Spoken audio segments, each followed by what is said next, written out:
All the cash in your pocket once came from this examining machine. You can find it at the Bureau of Engraving and Printing. The Bureau is almost literally a well-oiled machine except for coins. An insane attention to detail, sometimes in ways you can't see, goes into making it that way. It all starts in Washington, D.C. or Fort Worth, Texas. About $541 million a day comes off these printers in these two places. You've probably heard the term paper money, but that's inaccurate. These sheets of money aren't actually paper, which is usually made from wood pulp. Rather, they're a mix of 75% cotton and 25% linen. The Crane Paper Company supplies the specialized material that goes into these stacks of cash. In fact, this company has a monopoly on materials you're looking at because it's been in this business since the beginning of the Federal Reserve note system. It's illegal for anyone else to possess. As you might imagine, each unit has embedded security features. You won't see them in any of these bills coming off the assembly line, but there are red and blue security fibers embedded in the material and distributed randomly. These bills also host other new features. Although they're not included on any $1 notes, there are subtle background colors. Larger denomination notes will have a portrait watermark that you can see when you hold it up to a light, just like this. There's also ink that actually shifts color when bills are tilted. There's something else too. In all but $1 bills, there's an enhanced security thread that describes the denomination when you hold it up to a light like you're seeing now. Threese threads are special. They're transparent and glow when you put them under ultraviolet light. Your eyes can't see ultraviolet light unassisted, but here's what the thread looks like in case you were curious. Different denominations will glow in different colors.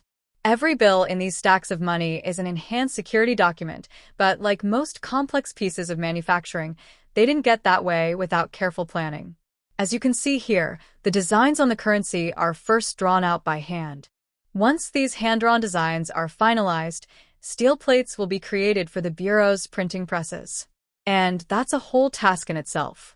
Look, and you'll see that these steel engravings are also created by hand through the use of a pen called a pantograph. A script engraver carves the final design into the steel plates, which are replicated into this printing template called a master die.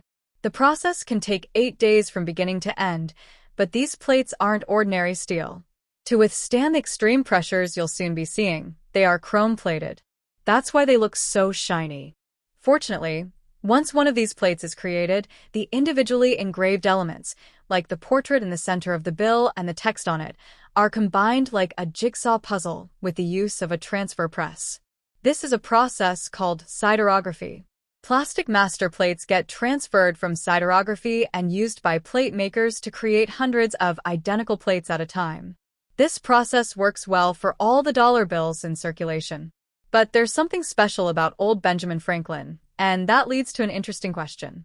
You might have felt that distinctive blue ribbon on the last $100 bill you held. It's different from the other money in your wallet, right?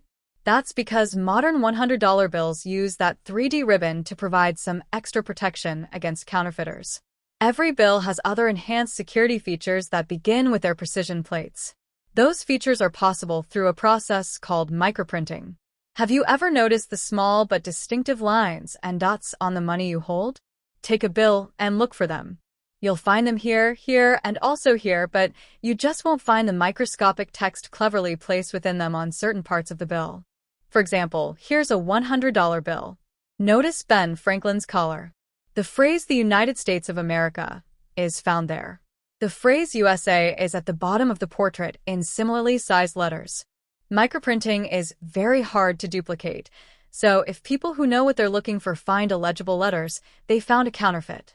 There's also something called offset printing. This is a process that occurs in denominations of $2 and up, and it's sort of like a painting process. These rollers are coated with special magnetic ink. They simultaneously print a multicolored collage on both sides of the bill at once.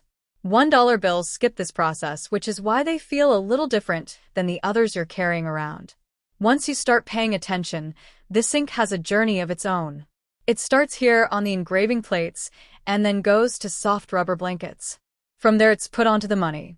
These machines are a lot bigger than they appear on your screen. They're 50 feet long and weigh a whopping 70 tons. But size and weight don't mean they aren't fast. Look at these stacks of money, and you can guess at how quickly they can churn out money. 10,000 sheets per hour can come off these presses, but the people behind these machines don't leave anything to chance. Here they're inspecting bills. After every 500 prints, they'll pull a sheet out and look at them up close to see if everything is being done correctly. There's another type of printing that leaves its mark on your money. It's called intaglio printing. Because $1 bills don't go through offset printing, they go through intaglio printing right away.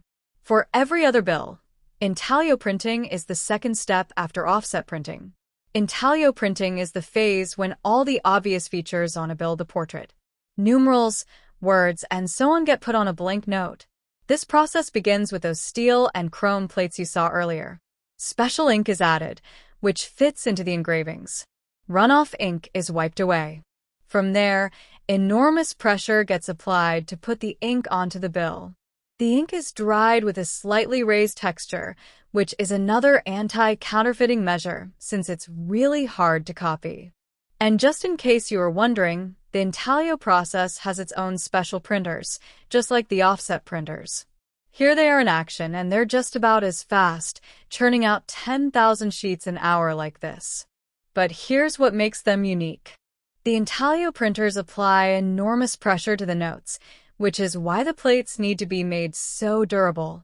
But they can apply more than one color at a time to their sheets, unlike offset printers. And this particular ink will take 3 days to dry when you feel the unique texture of a bill. That's the result of intaglio printing. Everything on a dollar bill has been standardized to literally microscopic detail. Except one thing. Did you ever wonder how each bill gets its serial number?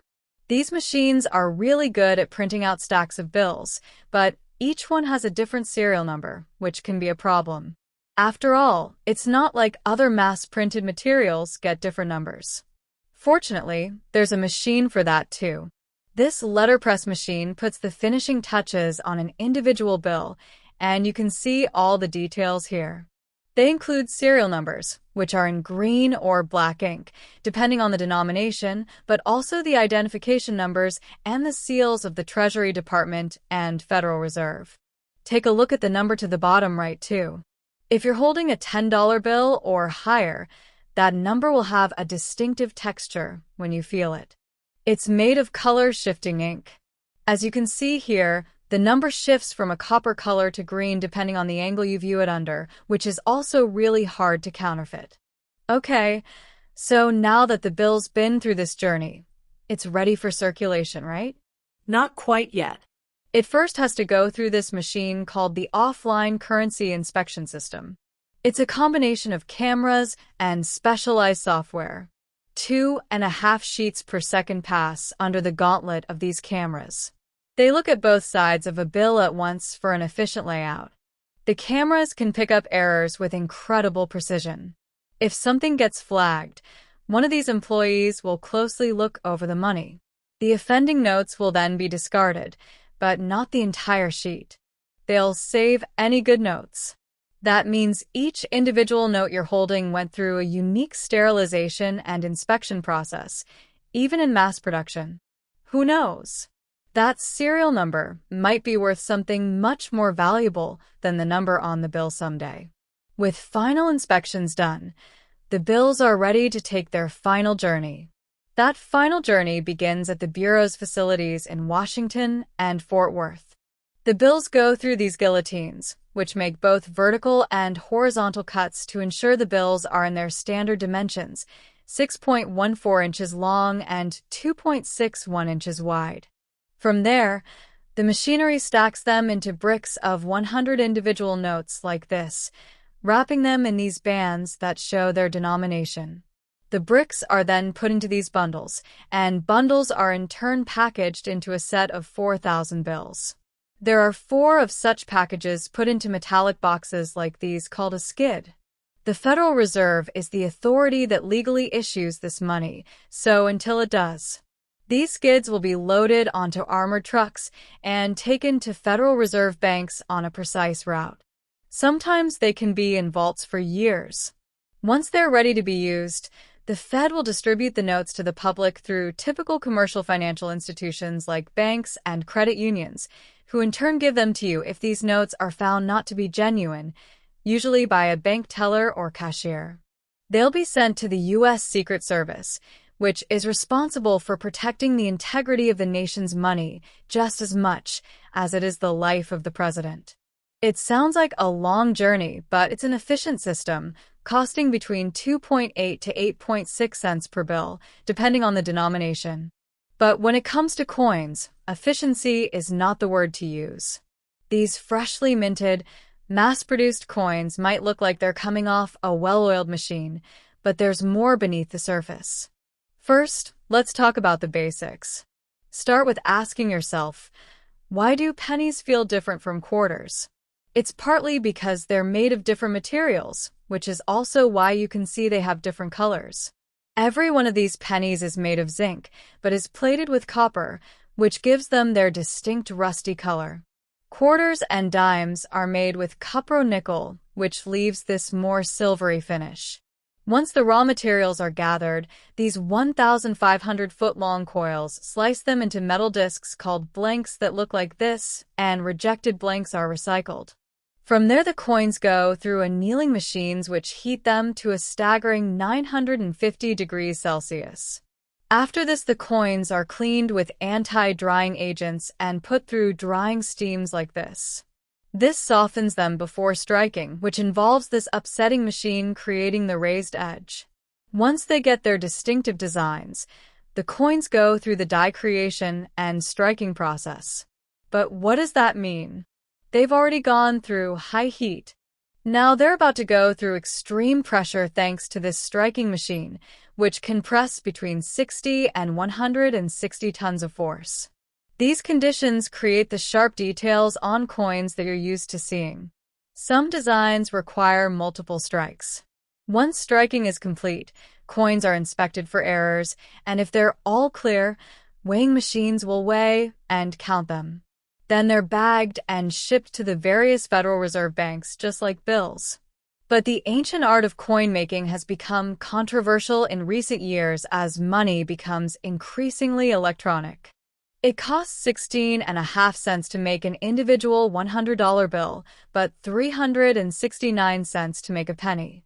And this inefficiency is just one problem. A 2017 FOIA request revealed that the U.S. Mint, which produces the coins, suffered accounting errors such as scale misconfigurations and misplaced decimal points. The Mint has its share of environmental and safety issues too. Contamination from the firefighting foam used there has impacted local water supplies, leading to several lawsuits. The U.S. Mint's Philadelphia facility failed an OSHA inspection in 2001, where it was cited for 47 safety hazards. There's also been some counterfeiting challenges in recent years. Members of Congress have criticized the U.S. Mint for failing to respond properly as the volume of Chinese counterfeit coins has increased.